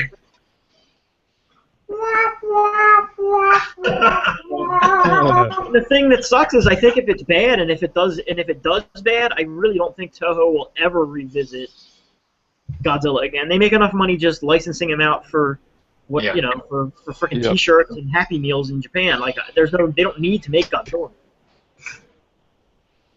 They're rolling the dice on this one, I think, not to change the order, but we'll see what happens with it. David, you're up. Oh, I'm up next? Shin Godzilla, thoughts, opinions. So when I first saw the design, I thought it was pretty cool. I thought it was a sick, mutated, twisted creature that's in pain from nuclear radiation caused by man. And in the context of that storyline, I think this design is really going to work. But the more they're revealing the design, the less I'm loving it. I still like it, and I still think it's going to work within the context of the film. But it's probably not going to be my all-time favorite Godzilla suit, or design, as it were. I like the idea that it is another reboot with just Godzilla as the only threat against mankind. I do like that, and I think that's proven to be successful in past films. But yeah, Brian makes some good points. I mean, the trailer isn't great. I think he's reading a lot more into it than I saw. I thought it was just okay. Not terrible, but just okay. And again, remember what we saw for the 2014 trailer was a completely different thing than what we actually got in the theaters. So you got to keep that in mind too. Hopefully that's what the case will be here. No, I really, really, really hope that it's a dark, serious, scary story that that the Japanese really can grasp onto because of their history with radiation and atomic power and all that stuff. And I think they're going to tie in the Fukushima incidents to this movie too, which makes it more sort of current and relevant. But I'm hopeful. I'm cautiously optimistic, and I really want it to be good. Why are you laughing? Why are you laughing? Because I'm on the opposite side. No. Because Over your shoulder. I am cautiously optimistic, and I really want it to work, and I don't want it to be the last Godzilla film. I want it to be super popular, and I don't know. The jury's out, but again, cautiously optimistic, and we'll see what happens. Well, here's something I also have pondered. If it's not the last Godzilla film, it almost has to be a standalone movie, because this Godzilla would get. What's it gonna fight? You know what I mean? Like, it looks like its arms would fall off if it grappled with another monster. You know what I mean? So yeah, it's gonna be a standalone movie, Brian. It seems like it's going to be a standalone movie. It's not going to be. See now that's what you've got the Hollywood mentality going on, that you're already thinking about the next movie. Let's just make this one good, and maybe it is a standalone movie. Don't worry about the next movie. Let's just make this one awesome, and not worry about who he's going to fight in the next movie and how he's going to fight. Let's just, I mean, you know what I'm saying? It's like, that's Hollywood's problem. They're already thinking about the next film while they're making the first one and the commercial success of it. So it's probably not going to be fighting another monster. This may be the only film, and then maybe the next Godzilla will be a completely different creature. Yeah. But I want it to be awesome, and I don't give a fuck if it fights another monster or not. I just want this one to be good, and I want them to concentrate on Godzilla and not like 2014 did, and really develop the Muto character and really have Godzilla as an afterthought. So I want Godzilla to be front and center, which I think it's going to be, and I think it's going back to the roots of the original story, which I really like. But the trailer makes me nervous and cautious, but we shall see. And yeah. Brian? Yo. I'm sure we've all heard the same rumors that there's of Godzilla as he kind of regenerates for the film. Yeah. I think we all can agree that's probably the case. You know, who knows? Maybe and the little arms were freaky for me too.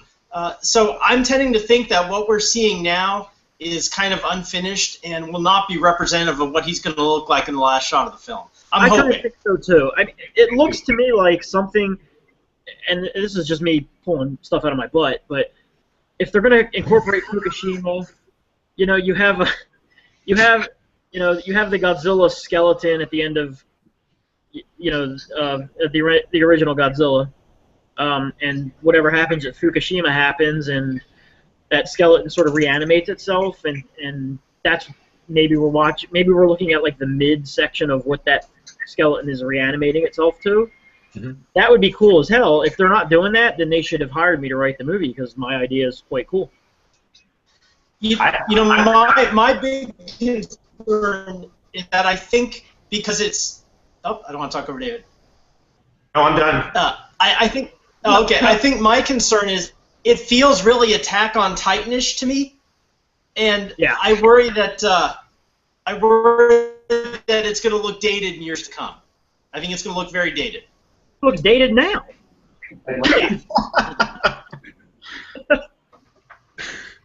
That was funny. I don't disagree. I gotta feed the dog. All right. Dude, David, Spanky was just sitting back there like, hello, I'm here. Yeah, I know.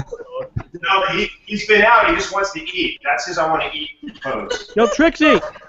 He wanted to share his opinion on the departure of Gareth Edwards. All right, let's continue on with Shin Godzilla. David went, Brian went, Jordan, you were going? I kind of lost track where we were at. No, I didn't start yet. But and begin. What? Begin. Begin. I'm hopeful. I want Godzilla to continue in Japan, but I'm in agreement with Brian here that if this doesn't pan out, this is probably going to be the last Godzilla film in Japan. they don't shoot out figures like they used to anymore. I mean, X Plus does for the collector, but the casual fan, the kids in Japan, they're not going for it. I mean, we've seen, I mean, Greg Cordero brought up the point of Bandai not really doing much with Godzilla in Japan right now as far as releasing the figures. I mean, we've seen scarce images.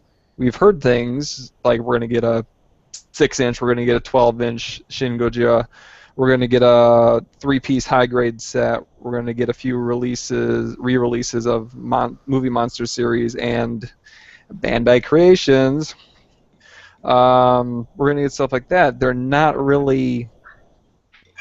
They don't even seem to support the character right now either. They're just looking for the money, and they're not getting out there. But as far as the look of the character, I like the new look.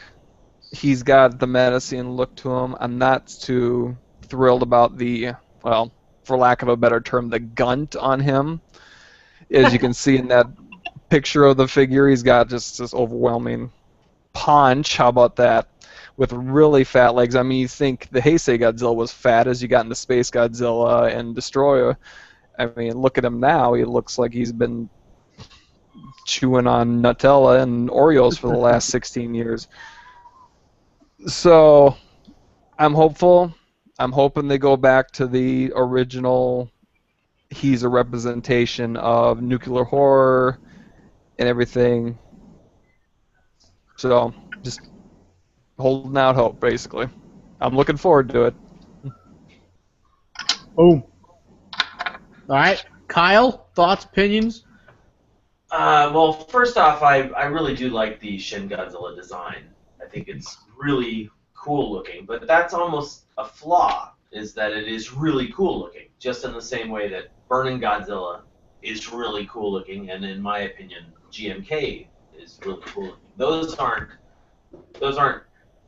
like, they are some of my favorite suits, and they are some of my favorite designs, but they're also one-offs, you know, so I'm in, like, in the same camp as David. I just want this one to be good, and I really hope, like, I know Shinji Higuchi can do an awesome job at special effects, and that is what makes me excited for the film.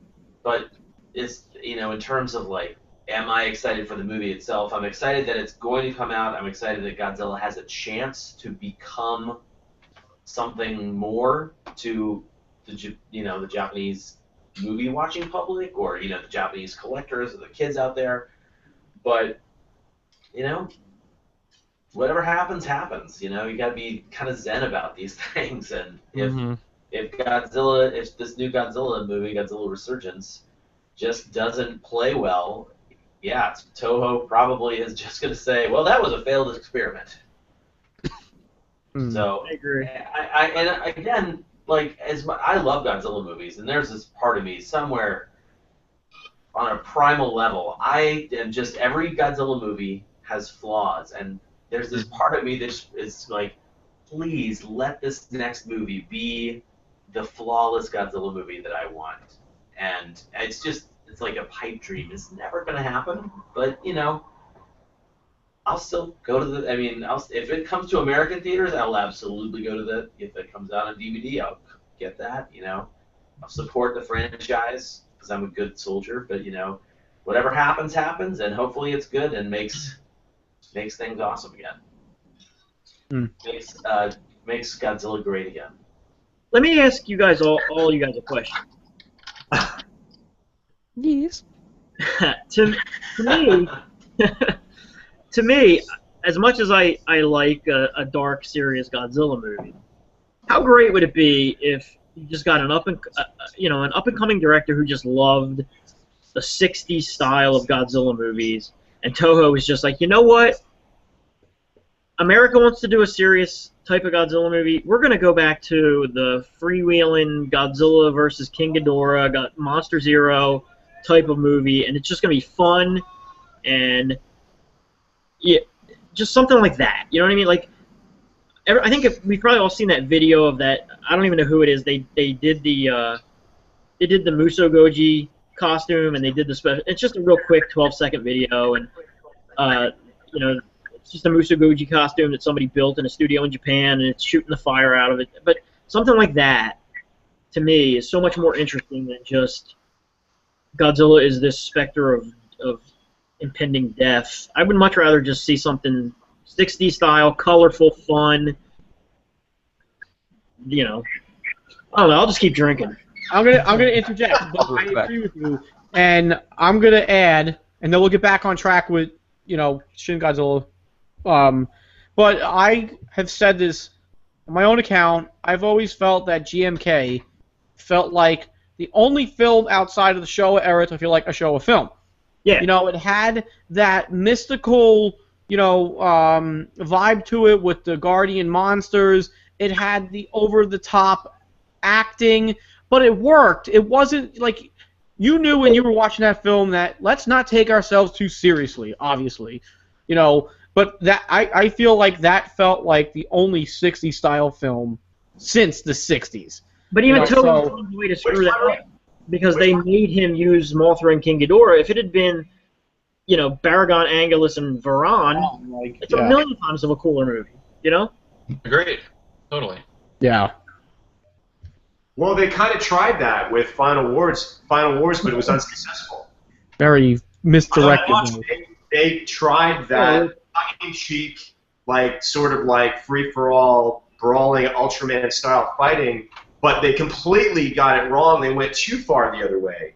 They didn't take it seriously enough. So, yeah, Brian, I agree. I think they should do a Godzilla versus Gigon, maybe, vibe to it where it doesn't take itself too seriously. But the thing is, you can't have it both ways, really. It's really, dark, or it's going to be kind of fun and tongue-in-cheek. You know what I mean?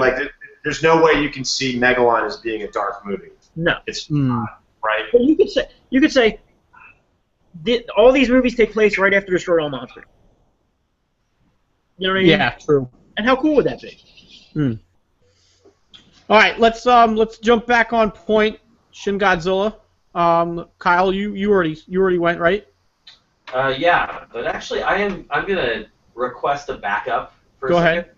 Because earlier when we were talking about Godzilla 2019 now, and Godzilla 2 with the change of directors, I wanted to say something about what I would like to see in a director of that movie.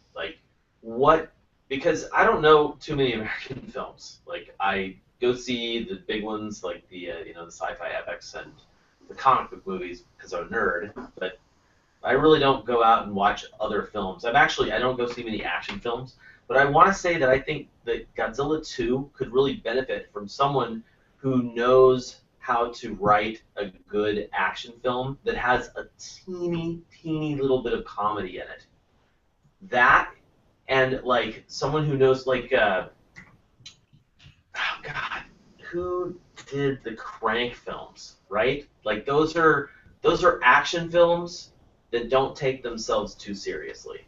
And I think that's what Godzilla 2 needs. You can get some really killer fights if somebody knows what they're doing and they're trying to make monsters actually fight and keep it on screen. And make it lighthearted but still just totally badass. That's what I would like to see in Godzilla 2. And then Steve mentioned Guillermo del Toro. I don't want to see him for Godzilla 2. I would rather have him direct Godzilla vs. King Kong and give it that quirky Del Toro vibe that, if you love Del Toro's movies, they've got that vibe. Well, not his horror movies, but, his other films. So that's what I would like to see in the directors. That's why one of the reasons I'm glad that Edwards is off Godzilla 2 is yes, there are other people who can do this job. Give them a shot. We need someone fun. Yeah, so it needs to be fun because if you went from 2014 to King Kong versus Godzilla and didn't make King Kong versus Godzilla fun, what is that in between stage, right? I don't want to. I want Godzilla to be fun. That's what makes people go, oh yeah, it was okay. It wasn't enough Godzilla. It's not. It needs to be a fun thing for the audience, and that's why I think action movie for the next one. And I'm not a Michael Bay fan, but people like Michael Bay in the fact that Michael Bay can recognize a little bit of comedy in his films. I don't want Michael Bay. Please don't bring Michael Bay in. But like somebody said something about San Andreas because it's a disaster film and it's got The Rock in it, so there's like some funny bits. I didn't see it, but It was okay. I enjoyed it. I saw it. were there any comedic bits in it? With The Rock, yeah, I only watched it once, but I actually enjoyed it a whole lot more than I thought it was because I thought it was just going to be another disaster film. Yeah. But it was pretty good. So just like imagine like if that guy, and let's say he had some sort of Godzilla fan whispering in his ear, telling him what would and wouldn't make like good Godzilla stuff. I'm available. Just saying. I think like somebody like that would be well suited for an action-oriented, fight-oriented, like Godzilla's fighting against other monsters we hopefully know, like Rodan, Mothra, maybe King Ghidorah, I don't know. But those monsters being able to be in this next film open it up to people saying, well, dude, that's what I know. I love, like, Rodan is my first kaiju I ever saw. Like, and I've been very disappointed in the Japanese Rodans ever since 1956. So if Legendary Pictures makes Rodan believable and amazing and fun, I'm in, right? I agree, 100%. Sorry, I feel like I just went off on a super mega tangent, but But also there's that's why I'm passionate about this stuff, right? There's Right. also a strong possibility that they'll just make him into a brainless pterodactyl. That's Yeah. true too. And I mean, don't get me wrong, I can completely understand them doing that. But that's why I really think like the monsters need a personality. You need something that people can like sort of make that transition. Because if people liked Godzilla 2014 and they if they like Godzilla 2014, you still want them to like the next one. If they didn't like Godzilla 2014, you want them to like the next one. Yeah. You know, that's why I think you need to change the tactic, figure out what, and I'm just going to say the American public, because we all are, English speakers and we all live in the United States. But, international audiences, I think, would play well with something that we develop here that actually does have personality to it. And I think that requires a new writer and some director who, like, I don't know, an action guy. Kyle, you went to Japan, and David and Rich went to Japan. How was Godzilla 14 received in Japan? Pretty well, actually. Well, but I had a conversation with a few people about it in the broken English, and although they liked it, I think they were more dazzled by the special effects, but I did get the sense that they all felt that there was no heart to it. And they really missed the craftsmanship that the old Japanese films put into the suits and the sets and everything. Everything is now so quick and easy with CGI that they really are missing the craftsmanship of the way the films were made and the way they remember the films. So that's the take that I get. But they did have a positive feeling towards it. They didn't dislike it. And one thing that everybody was talking about, Brian and Kyle and Rich, I think the next film needs to be patterned after Monster Zero, Kaiju Daisenso, because that film successfully was able to have the monsters have somewhat of a personality, and it was still a serious movie. It still was exciting. It was an action film. It had a great human cast to go along with it. So please, whoever the next director is, watch that film, study it, because that film epitomizes what we need to see in the next Godzilla film, because it has all those elements in it. And that happens to be my favorite and my first Godzilla film I ever saw, so it has a special place in my heart. And but yeah, because Godzilla and Rodan had a personality to some degree, and it still kept the storyline pretty serious, and there was still a major threat, and there was also human drama that was actually as compelling as the monster drama. So anyway, I just had to put that out there. Sorry to digress. Well said. Well said. Well As said. much as I agree about like Monster Zero, because I love that movie so much, I would actually say don't watch that one to some director, writer, whatever. I'd say watch Ghidorah the Three-Headed Monster, because if I'm trying to like evoke show a movie with the kaiju having personality. Even more so in that, it's more apparent in that. You know what I mean? Like when Mothra gets hit by the gravity beam, I was like, oh, and that's you know that's what I'm talking about. Like, you want to be able to connect with those monsters. You want to be able to connect with the human cast. Like, I don't know. That's what I mean, I don't know. I wish I knew action directors so I could say this, that, or the other.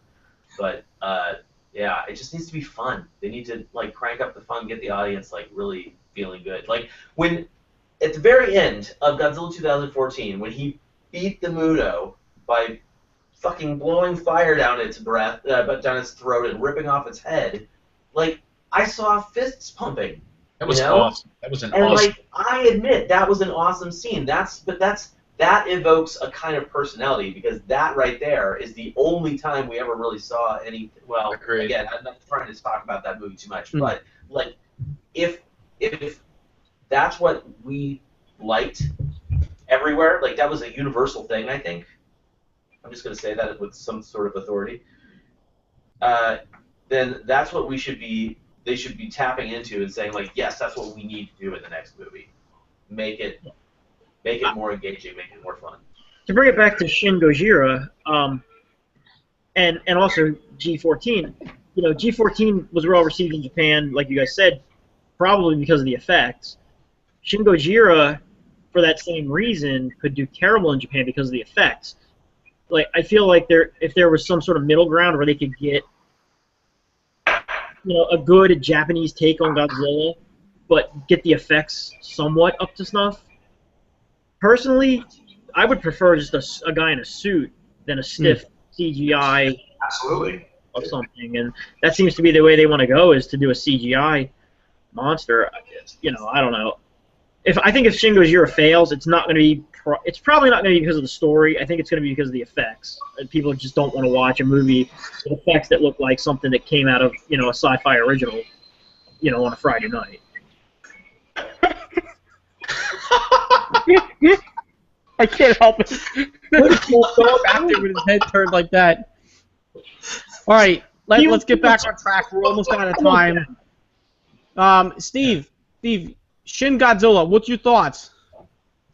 Very cautiously optimistic. I think everyone hit some really good points. I'm excited for new Godzilla. I'm excited for what seems like some fresh new blood. The only thing that really, I guess, I haven't been able to wrap my head around yet is the spiny little teeth. I'm really hoping that changes. To me, that's like really odd. I really like what they're. But like I said, I think it's going to be a one-off.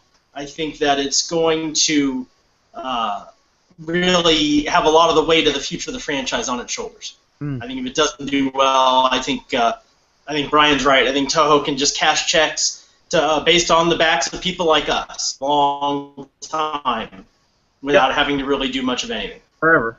So let's keep our fingers crossed. I'll tell you that I got the sales sheet, which I'm sure has been posted, for the toys, and it lists Kaiju, I believe, which I'm going to take to be the other forms. Let's hope that those are dramatically different. I'm okay with what I'm seeing, but David's shaking his head. Rich is shaking his head. I'm shaking it at Spanky. I was looking at Mrs. Fresh Vinyl. She was doing something really weird. I'm shaking it at Spanky. Nice. No. Nice.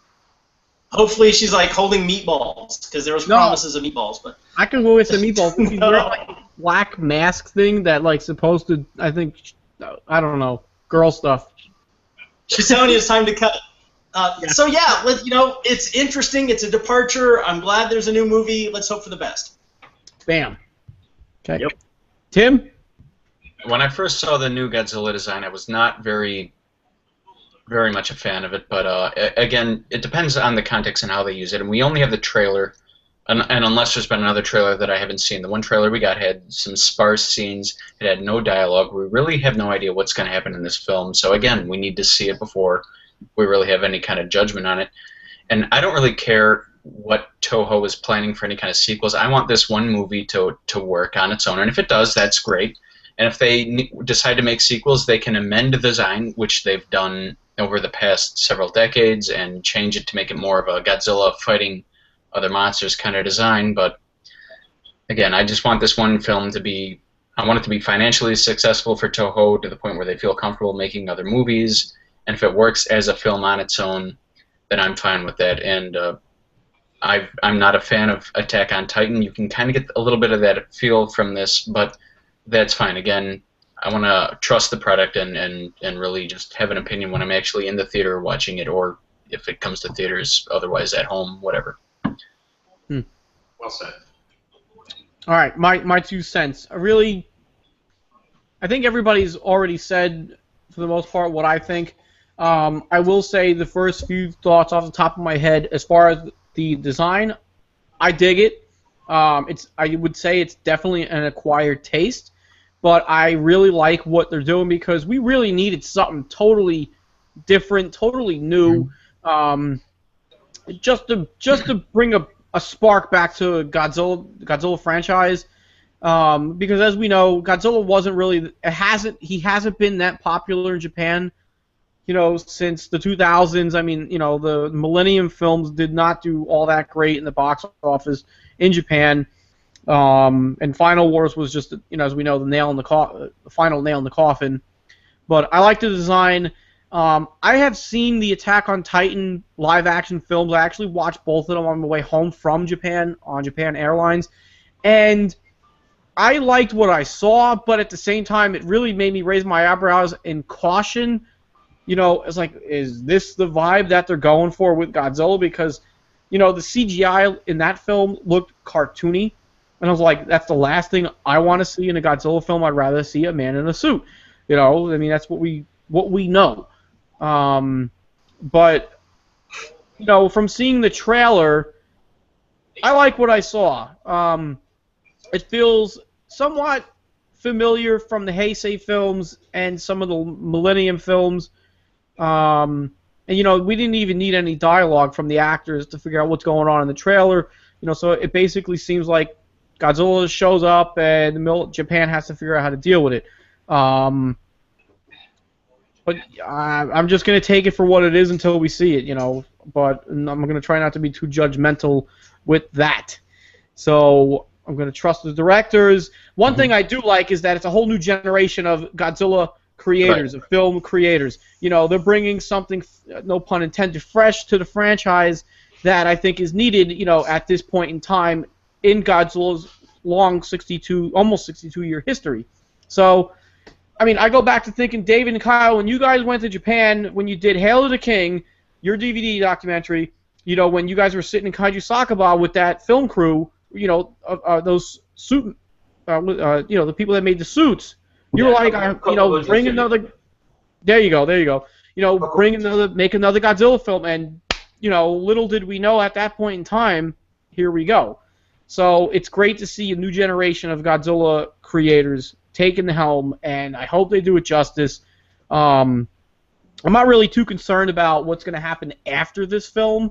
Just let's knock this film out of the park. Let's reestablish Godzilla for what he is in Japan. Everything that we know and grew up with. For today's day and age in 2016. I mean, that's it. I'm just beating a dead horse.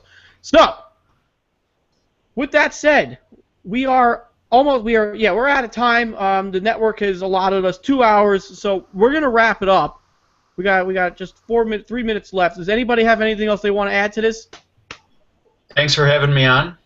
Welcome back to the fandom, Tim. I will say thank you. Like I added in the beginning, it's great that we have 7 guys sitting here right now doing this Fresh Final Live for 3 years. It's awesome. It's really awesome that we can sit around shoot the shit, talk about what we like doing, what we love about it. So, to Fresh Vinyl Live, to our hobby, like to raise a toast. This is my last Fresh Vinyl Live here in the original Fresh Vinyl HQ. I will be signing off for the last time here. I may knock out another review or so, but we're moving in about 3 weeks. So, cheers to you guys. Cheers to everybody watching out there. Thank you. Thank you. Really, seriously, thank you. I'm just some bozo fan, just like everybody else out there, just trying to contribute to the hobby. And I know everybody down here on this little box line that we got here, we all do our part. So we need to continue doing our part because that's how we get to keep it alive. So cheers to that. Bam. Bam. Bam. Live. See everybody at G-Fest. That's right, G-Fest. Fresh Vinyl Live at G-Fest. Bam. Everybody have a good night. We'll see you when we see you.